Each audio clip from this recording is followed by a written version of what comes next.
পিনাকি ভট্টাচার্য রচিত ফুলকুমারী থেকে আজ পাঠ করছি চতুর্থ পর্ব।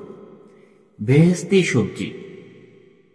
আমার অ্যাপার্টমেন্টের কাছেই একটি বাংলাদেশি দোকান, যেখানে আমি দরকারি জিনিস যেমন মুগ ডাল, ইলিশ মাছ আর কলার মোচা কিনি। অবশ্য এখন দোকানটি বন্ধ, কিন্তু আমি অনলাইনেও অর্ডার করতে পারি।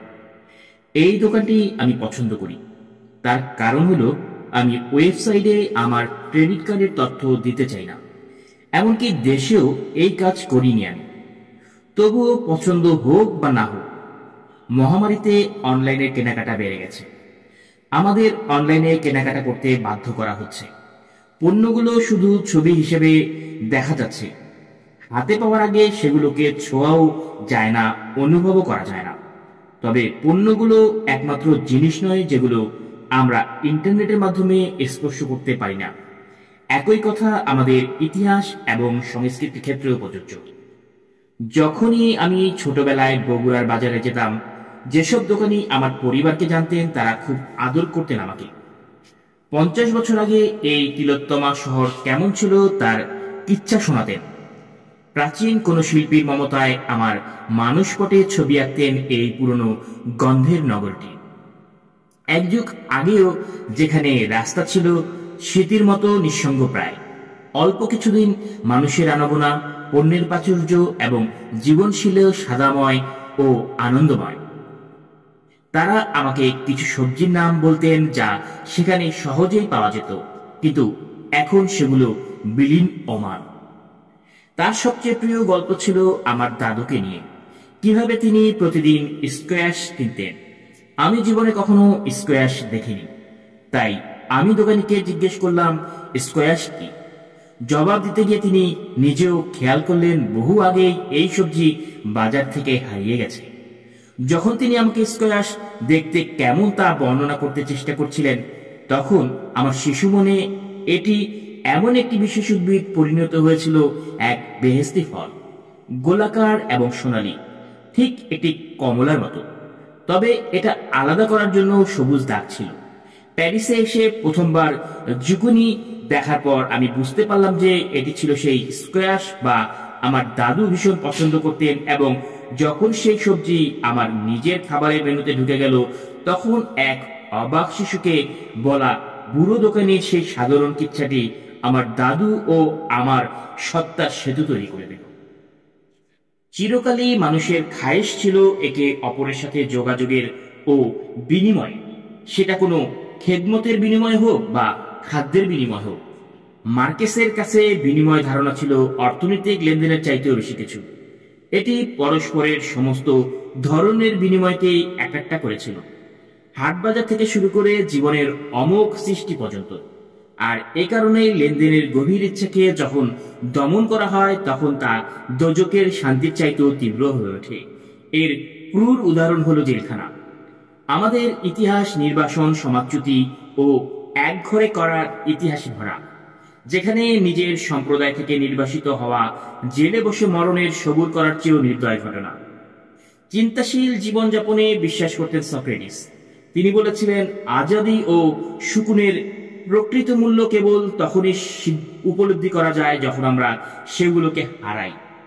তার সমাজ তাকে তাদের প্রথা অনুসরণ না করার জন্য শাস্তি দিয়েছিল। জিল্লতির নির্বাসনের বদলে মৃত্যুকেই বেছে নিয়েছিলেন তিনি। আমার জীবন, জেলখানা দিনগুলো, পালিয়ে থাকা মাসগুলো, এমনকি মহামারীর বন্দিত্ব পর্যন্ত, স্বাধীনতার পেরেশানিও তার মূল্য আমার জন্য এক জীবন্ত সবক হয়ে থাকবে। কিন্তু যে মানুষ সমাজে অচল, বিচ্ছিন্ন, নির্বাসিত, সে যতই আজাদের সাথে ঘুরতে বেড়াক না কেন, পুরো পৃথিবী তার জন্য এক কারাগার হয়ে উঠতে পারে। কিন্নর মিথুন। 20 শতকের প্যারিসে ঘড়ির অকাল যাত্রা থেমে গেল। আমার ঘর, যেখানে নীরবতাও কথা বলে নম্র স্বরে, সেখানে আমি জেগে উঠি এক পাখির ডাকের স্ত্রীনিতে, যেন আমার অভয়ারণ্যে ঢুকে গেছে পাখিরা। কিন্তু না, এটি আকাশের পাখি নয়, দুটি ইঁদুর, ছোট্ট এবং নম্র, এক অদৃশ্য জগতের শান্ত ডাক করা। তারা রান্নাঘরের কাউন্টারের পাশে বসে পত্রিকার আচমকা ভাঁজ খোলার শব্দে খোলা খেলা থামায় তারা। তাদের চোখে ছিল অতীত চেতনার এক অমৃত ঝিলিক। বাংলাদেশের ইঁদুরের মতোই দেখতে, এমনকি এক মুহূর্তের জন্য আমি আমার বাড়িতে ফিরে গেলাম এবং যখন আমি আরো মনোযোগ দিয়ে দেখলাম, কোনো ফারাকি পেলাম না। তাদের ডাকের মধ্যে আমি শুনতে পেলাম কিন্নর মিথুনের প্রতিধ্বনি। মহাভারতের সুতোয় বোনা প্রাচীন কাহিনীর কারুকার্যে পাওয়া লপিতা নামের ঋষিতনয়া, যিনি কিন্নর মিথুনের তৃষ্ণা নিবারণ করেছিলেন। কৃতজ্ঞতায় তারা বর দিতে চাইলেন, তুমি কি চাও? তখন কিন্নর মিথুনের প্রতিচ্ছবি সেই ইঁদুর দুটিকে দেখে একটি চিন্তা ঘূর্ণনরত মাকুড় সুতার মতো ছড়িয়ে যায় আমার ঘরে। যদি আমি তাদের পিপাসায় জল দেই, তারা কি আমাকে একটি বরদান করবে? আমার কণ্ঠ কেবল একটি চাপা স্বর, যা আমার নির্জনতাকে ভাঙতে পারে। তুমি আমাকে কি দিতে পারো? নীরবতার মধ্যে একটি মৃদু আওয়াজ হয়, যেন বাতাসই তাদের শব্দগুলো আমার কাছে পৌঁছে দেয়। আমাদের মতো হও, আমাদের আর কিছু দেওয়ার নেই। কৌতূহল আমাকে এগিয়ে দেয়, তোমরা কারা?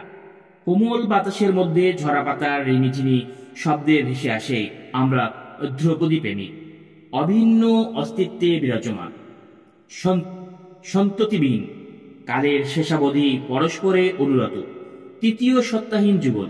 তুমি কি এই জীবন চাও? কিন্নর মিথুন লপিতাকে জিজ্ঞেস করেছিল। এটা কিছু নয়, সে বিস্মিত হয়ে বলল। আমি কি এমন এক অস্তিত্বের জন্য আকুল, একটি ধ্রুপদী জীবন যা একে অপরের সাথে একাকার, যেখানে আমার কোনো বংশধর নেই, মাতৃভূমির গভীরে প্রথিত শেকড় থেকে বহুদূরে পৃথিবীব্যাপী ইস্কে এমন এক সফর যা কেবল অন্য এক রুহের সাথে ভাগ করা যায়। এই ভাবনাগুলো দীর্ঘ সময় ভেসে থাকে হাওয়ায়, যেন ভোরের কুয়াশায় ছোঁয়া যাবে সেসব। ইঁদুর দুটি আমাকে চেয়ে থাকে, তাদের চোখ কোনো দরদ নেই, তবে এক ধরনের নিঃশব্দ সম্মতিতে পূর্ণ। তারা বয়ে বেড়াচ্ছে ভেস্তি অজ্ঞতা। মানুষের অনুভূতির কোনো টেরই তাদের চেতনায় তলদেশে পৌঁছায় না। এক আনোখা জগৎ, যেখানে অতীতের প্রেম এবং মাতৃভূমির স্মৃতিগুলো কেবলই ক্ষীয়মান ছায়া। এই নীরব যোগাযোগ একটি কল্পনাপ্রসূত চলে ওঠে। যদি এই ইঁদুরেরা স্মৃতির বোঝা, মাতৃভূমির প্রেম এবং বেদনার ভার দূর করে দিতে পারে, তবে কি সুকুন আসবে অন্তরে? যদি তারা শুধু খোলস থেকে আমার জীবনের সত্যগুলো নিয়ে চলে যেত, তবে কি আকাঙ্ক্ষার যন্ত্রণা থেমে যেত?